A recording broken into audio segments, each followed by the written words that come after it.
Good morning, everyone. Thank you for joining us. I'm Tanya O'Rourke. We are less than 2 weeks away from Ohio's Democratic primary. One big question on the ballot this year: who will represent Ohio's first congressional district? This year, two Democratic women are up against Republican incumbent Steve Chabot. And both of them will join us today. But first, we're speaking with Nicki Foster. And so it's going to be, obviously a primary to determine which of you will face off against Steve Chabot. Right. Welcome, number one. How are you? Thank you. I'm doing well, thank you. I would love it if you would kind of give us your 1-minute elevator speech, so to speak. Tell us why we should vote for you. Well, I'm an Air Force combat veteran. I flew big airplanes in the Air Force, and you would think the fight of my life was thousands of feet up in the air over the deserts of Iraq and the mountains of Afghanistan. Turns out it was down here in the cardiac ICU with my newborn son Henry about a year and a half ago. He had a serious cardiac condition. He turned out to be okay, but we met so many other families that aren't okay and that need advocates, kids with pre-existing conditions. My opponent, Steve Chabot, would have cut children's hospital spending by 50% if he had his way with repealing the Affordable Care Act. So that's my new oath, is to protect kids with pre-existing conditions, make health care more affordable for the hardworking families here in Southwest Ohio. All right, so let's start there. Let's start at healthcare, since that is your sort of passion project. Right. What is it that you feel you can do? Because you've talked about that. You saw other families struggling financially while you were at the hospital quite a bit. So what is it that you feel that you can do? How can you make a difference regarding healthcare for folks living in your district? Well, first of all, we need to continue to expand on the Affordable Care Act. I think it was a great first start to help people with pre-existing conditions, to extend coverage for people who are up to the age of 26. But there's more that we can do, and I believe that's by expanding Medicare and Medicaid. That's the fastest way to get more care to hardworking Americans all across the country, and then especially here in Ohio. But there's more than just that. Making prescription drug medication more affordable is a big priority for me. So many people in the district talk about having to cut their meds or having to ship their insulin in from foreign countries just to be able to afford it. That's unacceptable. That's why I've made a commitment to not accept a dime of corporate PAC money. My opponent, Steve Chabot, has accepted hundreds of thousands of dollars from both big pharma and the healthcare industry. And then last but not least, so many families here in Southwest Ohio suffer from mental health and addiction issues. It's the opioid crisis has kind of plagued our area. We've had some constituents talk about how much it's hurt them. And I plan to be an advocate for those communities. And being a military veteran where I've seen some of my fellow veterans struggle, I think all folks in the district could benefit from an advocate like myself. You just touched on what I was going to ask you about next, which is the opioid abuse. And we should just say drug abuse at this point, because I think we are moving away from opioids in some ways. But still, 2017, 570 overdose deaths just in Hamilton County. It is down in 2019 to 427, but really not that much. Both Warren and Hamilton counties, which the first U.S. district is made up of, have sued companies over the opioid epidemic. So how will you take what is happening in these two counties, which make up the district, to Washington to better us? Well, what voters are getting with the Nicki Foster campaign is a fighter. I was one of the only women in my pilot training class. I went to the Air Force Academy, graduated in 2003, and I plan to continue to fight for the working families here in the district.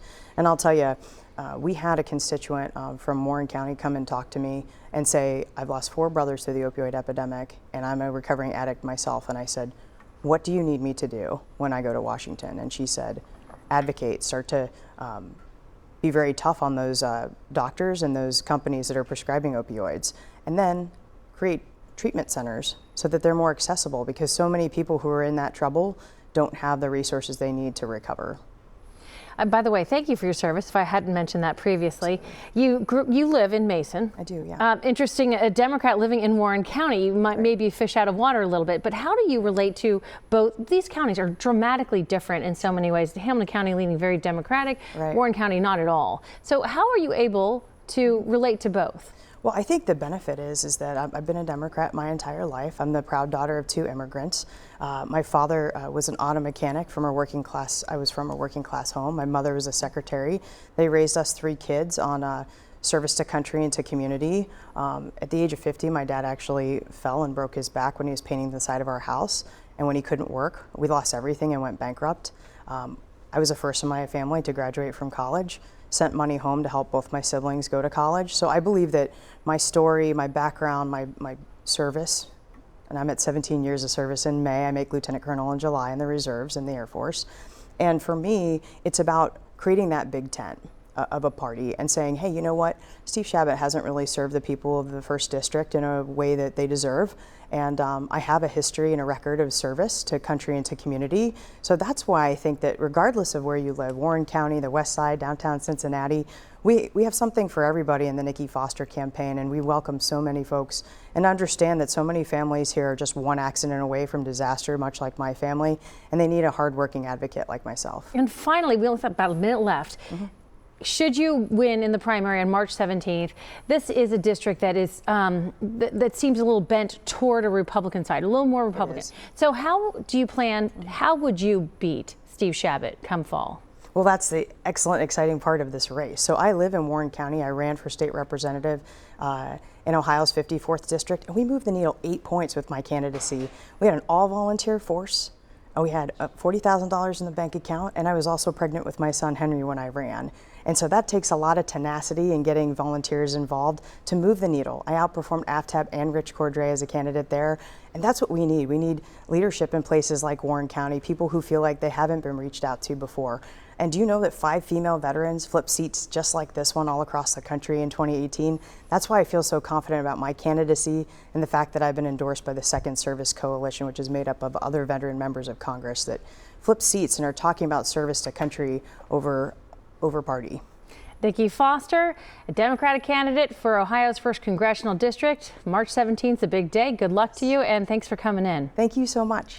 Coming up next, we're going to speak with Democrat Kate Foster, who's also running for Ohio's 1st Congressional District seat. Stay with us.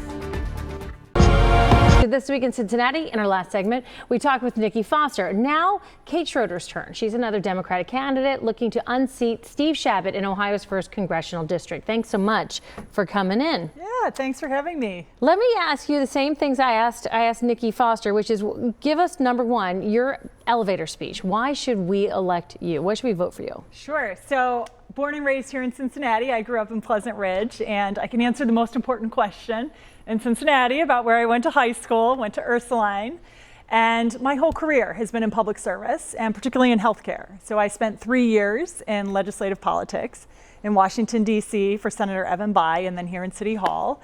And then I went and got my MBA because I didn't think things got done quickly enough in our government. And I spent 12 years in global health. I lived in Zambia for 2 years, so got to see our country from the eyes of another country. And really, I've worked at the intersection of business and government and community organizations and getting things done. I've reduced prescription drug prices in other countries overseas. I've served on the Board of Health here in Cincinnati and helped to expand services. And I've also had cancer myself, so I've experienced healthcare personally. And I fundamentally believe that our community deserves a leader who is action-oriented and who is a strong advocate and gets results for our community, and we haven't had that for quite some time. So let's start with healthcare. You talked about it quite a bit, and congratulations on being a survivor, by the way. The Affordable Care Act, it's come under fire in multiple different ways. What would you do in regards to healthcare? I mean, it doesn't have to be the Affordable Care Act, to help folks in your congressional district. Yes, so there's a lot we can do. I mean, we need to move towards universal coverage because we are paying for folks anyway when they end up in the emergency room. And I am looking at all proposals that expand access, reduce costs, and improve quality. I think one of the areas we can make the biggest impact in the near term for our community and the country is negotiating on prescription drug prices. So right now, we are the only country in the world that I am aware of that does not negotiate when the government, the #1 buyer of prescription drugs, they are price takers, right? The companies put out a new drug and we have to receive whatever price they put on it. And I've done this in other countries where, you have a market right now in the US that is lower volume with high margins on it. And you need to sit down at the table with the pharma companies and say, hey, we understand you might need to make a profit to invest in research and development, but let it be a low margin over a high volume and have that back and forth. If we did that for just our top 250 drugs, we would save over $342 billion in our healthcare system. Let's talk about opioids, more specifically, more umbrella standpoint, the drug issue plaguing our counties, the 2 counties that you would represent if you were to win. Overdose, it's at epidemic levels. It's getting a little bit better when it comes to opioids, but still, both of both the counties you would represent have sued companies over the opioid epidemic. What can you do to help in this manner? Yeah, so we need to be a champion, all elected officials at all levels, federal, state, and local, to bring the resources to address the opioid epidemic. And I would make it even broader about addiction services. We need to expand and look at this lawsuit as one great way to do this as well, is to expand access to treatment services, medication-assisted treatment services. And we also need on-ramps to get people when they're ready. I'm sure almost everyone in our community knows someone who's been impacted by this. And when they're ready to sign up for treatment, you've got to have an opportunity for that. So things like needle exchanges. I've been part of Safe Places Cincinnati on the Board of Health here in Cincinnati, which is expanding the number of places where counseling services are available so that when a user is ready to access treatment, we have it right there at that time. So the first congressional district is made up of mostly like the western part, the city of Cincinnati, the western part of Hamilton County, and then all of Warren County. Yes. You grew up in Pleasant Ridge, you live in Clifton, so you've pretty much been a city person. How are you able to relate to everyone in your counties? How are you able to serve all of the folks who are not maybe like you in Warren and maybe in the western portions of Hamilton County? Yeah, no, that's a great question, and I'm wearing a necklace. I noticed that. That is our district. That is the district. So, what matters to voters are the issues that keep them up at night. Healthcare is the #1 issue for voters, and the affordability. I have experienced that personally. I have a lot of empathy and understanding when your survival is dependent on access to treatment. And, I've gone through end-of-life care with my dad. These are issues that everyone can identify with. I'm a mom with a 6 and a 4-year-old, I know what working moms are going through up in Warren County and in the city of Cincinnati. Our issues aren't that different. And so I really do believe that because my expertise and my entire professional career has been in healthcare, which is the #1 issue for voters, and because I'm a local girl mom that knows what a lot of these women and parents are dealing with in their lives, that I can relate and connect to them. And I think we all share the same values. Whether you're in Warren County or in Cincinnati, we care about hard work and kindness. And honestly, in our elected officials, we need to care about integrity and results. We have had the same person in office for 24 years and have no results. Okay, so on that note, with less than a minute, about 30 seconds left, were you to win the primary, how would you defeat Steve Shavit in November? Yes, well, I would build a broad coalition of support. So you've got to run up the margin in Hamilton County. You've got to get a good portion of votes up in Warren County as well. But I would do it by connecting with voters on the issues that matter to them and really being out there and getting my message that our community and country deserves better leadership and someone who will fight every day to bring results to our Brent Spence Bridge, to our healthcare, and jobs and investment to our community. All right, Kate Schroeder, thanks so much for being with us. Don't forget, March 17th is your day to vote in Ohio in the primary. Coming up soon, you'll get to decide if road, bridge, and bus projects will get the green light. Transportation reporter Pat Lafleur breaks down what you need to know when you head to the polls on March 17th. We don't want to. In Hamilton County, voters will see issue 7 on the ballot. That is a proposed sales tax increase earmarked for public transit and infrastructure improvements. So joining me now is WCPO transportation reporter Pat Lafleur. I am leaning on you, as I know a lot of voters are, because you cover this day in, day out.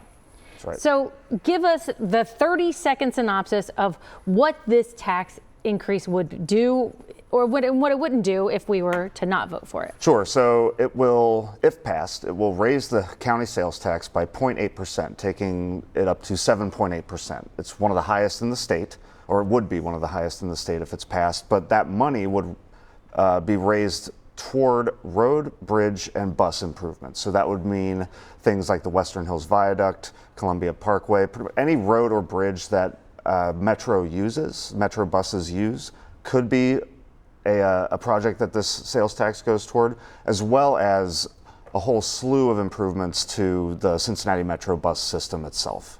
Okay, and if it's not voted in, what happens? So if it's not voted in, Metro will continue to have to make cuts to its service. That's kind of the situation they've been in for the last 5 or 6 years. And we would continue to see reductions in where routes can go, how often buses can arrive, and pick up and drop off folks who are using the bus. So it would kind of be a maintenance of the status quo, basically, as far as transit service, and same with road and bridge projects. It would kind of stay where it is. You know, so many people, and it has nothing to do with the streetcar. So many people say the streetcar is always empty, it's always empty. But then other people will tell me, like, every time I see a Metro bus, there's like one person on it.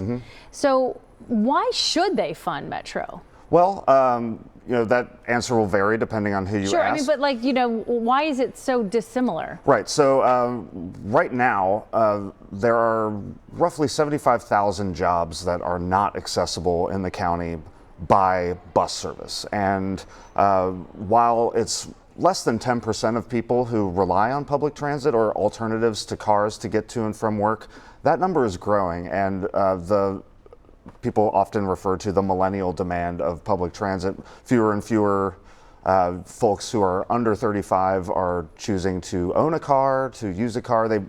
So there's a market demand for it as well. And I think that's the argument that folks would make as far as improving and enhancing the public transit offerings in this area. Okay, so many people are saying, all right, the Western Hills Viaduct has to get done.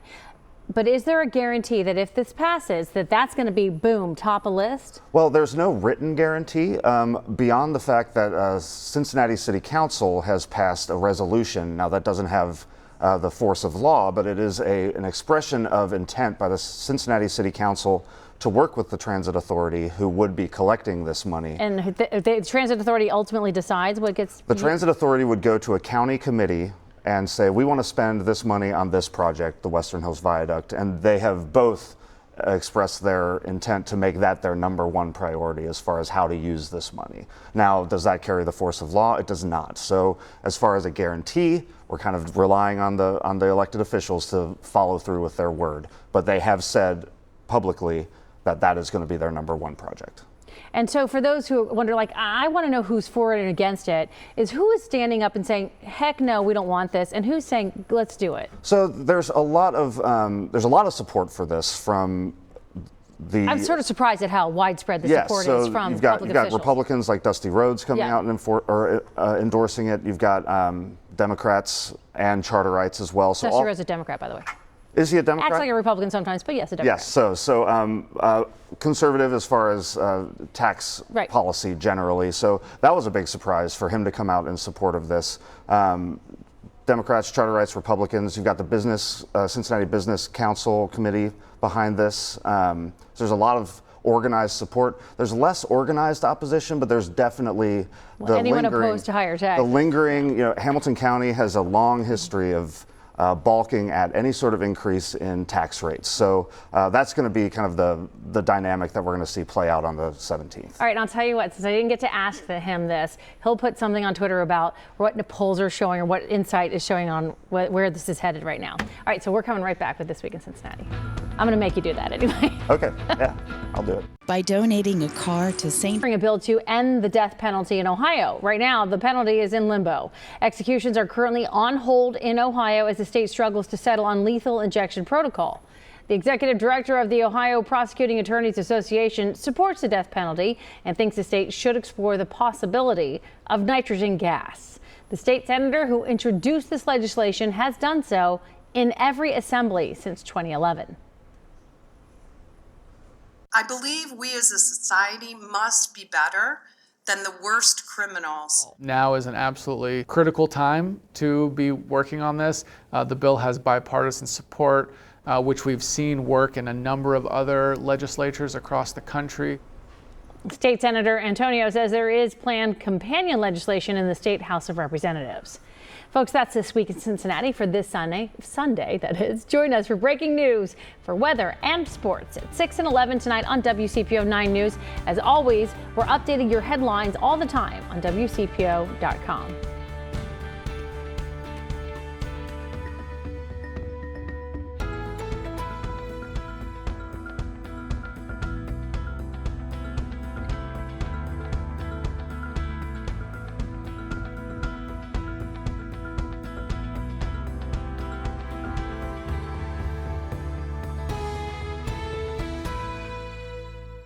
I spent more than 5 years as a POW.